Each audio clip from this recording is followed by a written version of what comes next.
Hello, this is me, Brian. Today, in this video, I want to give you guys an idea, a sense, right, of what, guerrilla warfare, right, and just go, what it's about, you know what I'm saying, and its tactics and its principles, you know what I'm saying, and stuff like that, you know what I'm saying. Right, now for all of you vets and all you other, guys that have, actual combat experience, you know what I'm saying, your comments are always welcome. Right, this is not intended for anything other than just informational, right, stuff right here. Saying how this is how I would approach it if I was in a situation. Like I've placed myself in the Ukrainian soldier's mind, in his place. You know what I'm saying, and trying to figure out how we could win this. Here's the setup, right? I don't know how good the audio is, so I'm speaking loud, which is probably not good in a combat situation, right? Okay? Stanislav and Yuri are over there about 50 meters, and they got one of them British Mark II tank buster rocket missiles, right? And cousin Billy and Sammy Joe are over that way about 100 yards or so. You know what I'm saying? They got the right flank over there, and they got one. You know what I'm saying? Me and Doobie, right? And we got this corner right here on point, and over there behind us, you know what I'm saying? We got one of the cousins from the hills over there. He's got one of them $25 Amazon drones. You know what I'm saying? Eyes up, right? And so, we're communicating over here with hand signals. You know what I'm saying? To let everybody know, you know what I'm saying, that they got their spot, and we're going to go eyes up, right?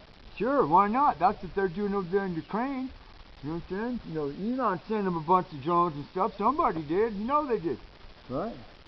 But then now, from previous aerial reconnaissance, we've learned, right, that over yonder, about 800 meters or so, you understand that there's a couple of tanks, right, and an APC with a squad of soldiers. They're over there by the warehouse building over there, rummaging around, tearing stuff up, trying to see if they can scrounge any supplies.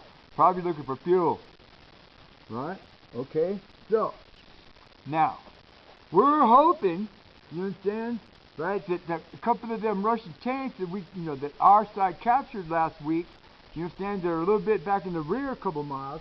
You understand that here pretty soon that they move forward and they give us a little bit of cover fire. You understand, so that we know sooner or later, right, they're going to come rolling up this road to try to get to the end of the village here. You know what I'm saying, right? So that's what we're waiting on. We're waiting on the heavy support to come in behind us. Plus, you know what I'm saying, we don't know when the MiGs are going to swoop down out of the clouds and drop a few missiles on us ourselves. You know what I'm saying? Or if somebody, if cousin Billy over there falls asleep or something, it's because he's been awake for a couple of days, you know what I'm saying, and lets the bad guys get around our flank. We don't know this. This is what we're waiting on. You know what I'm saying? These are the tactics that the Ukrainian soldiers were using, right, in their guerrilla warfare. Right? Think about it. Right? Right? You're right here in this spot. You got point. You're watching. You know what I'm saying? You're waiting for cousin over there to give you the word on what's going on, because he's back behind the shed over there flying the thing. Right? Going around. We don't got walkie-talkies. We don't got in-helmet lines and internet connections and all that stuff. We got hand signals. Right? And we got words.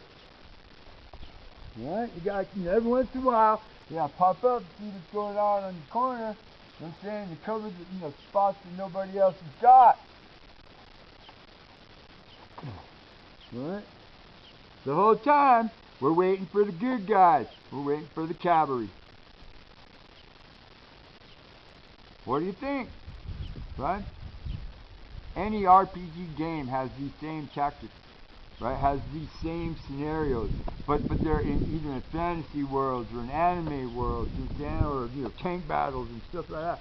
All them dumb games on the phone. Right? But the people in Ukraine are fighting for real. These are the scenarios that they're going through right now for real. Okay. So let's talk about this. This is something that I haven't really heard too much about since the beginning of the Ukraine war, right? Let's talk about the environmental impact of some of the danger zones, the danger spots that, that have been declared over there in northeastern Ukraine.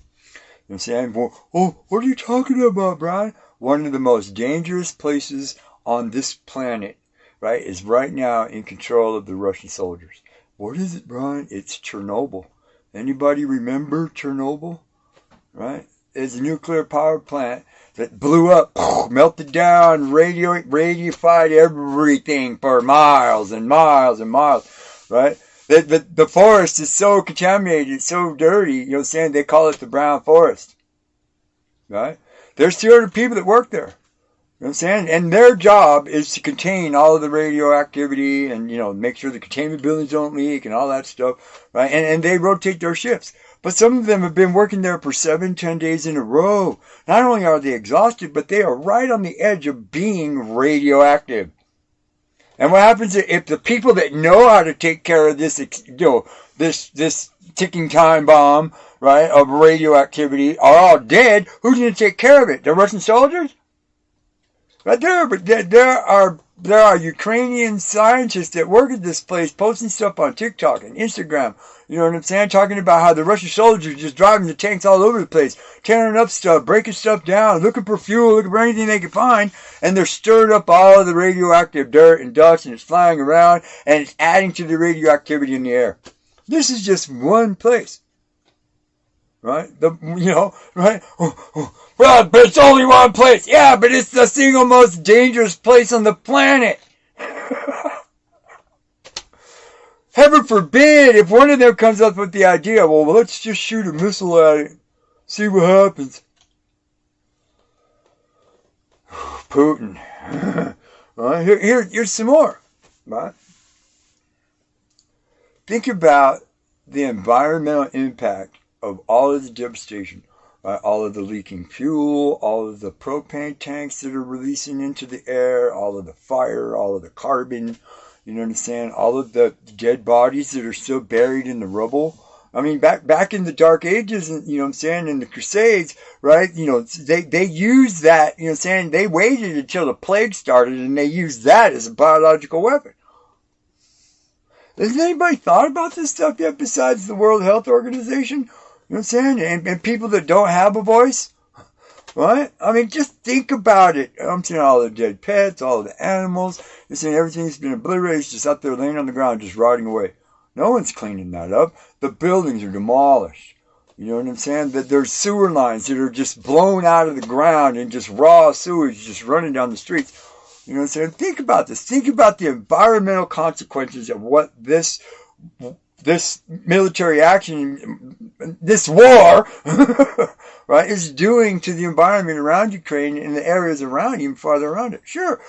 Well, how come they attacked Chernobyl? Because part of the strategy, right, you know, Putin's generals in place, you know what I'm saying, was when they first attacked, they tried to take over and control as many of the Russian-built nuclear power plants in northeastern Ukraine in the Donbas region, you know what I'm saying, for tactical advantage, you know, strategic advantage to choke off the power to try to get the Ukrainian people to capitulate, to give up. You know what I'm saying? That's a base tactic for any military or paramilitary organization on this planet that has any sense, is you cut the power, you cut the water, right, and you wait them out. You know what I'm saying? Or you know, in this case, you cut the power, you cut the water, you force them out. Right? With no regard at all to anything, you know what I'm saying? Right? They're not going to clean this up. Right? The people that ran know that there's nothing for them to come back to. Right? Okay? Are they going to let any research scientists, any, environmentalists in there to assess the impact of all these areas? Combat zone. Right? Sean Penn ran. Right? You know what I'm saying? This is a long-term thing, you know what I'm saying, that's going to impact this region even more after the hostilities stop, you know what I'm saying? I mean, what are we really, the humanitarian part of this crisis, right, is the thing that the free nations of the world should be focusing on, right? Putin's not going to stop till he gets what he wants, right? Ukrainians ain't going to give up because they know now that they have support. Right? And like I said, it's in the Russian mindset, never to quit. 40 million of them died in World War II. And 30 million of them died before that when Stalin purged them. Right? he's not gonna quit. There's no, this idea in Putin's mind is not even formulated yet. He might fall back, you understand, right, and regroup, but he'll go at him again if he does. Just me, Brian. Just, trying to give you guys a better sense, a better idea of what Ukraine is really going through. Right? You understand? Please like, subscribe, and share this video if you think somebody else needs to know. Thank you.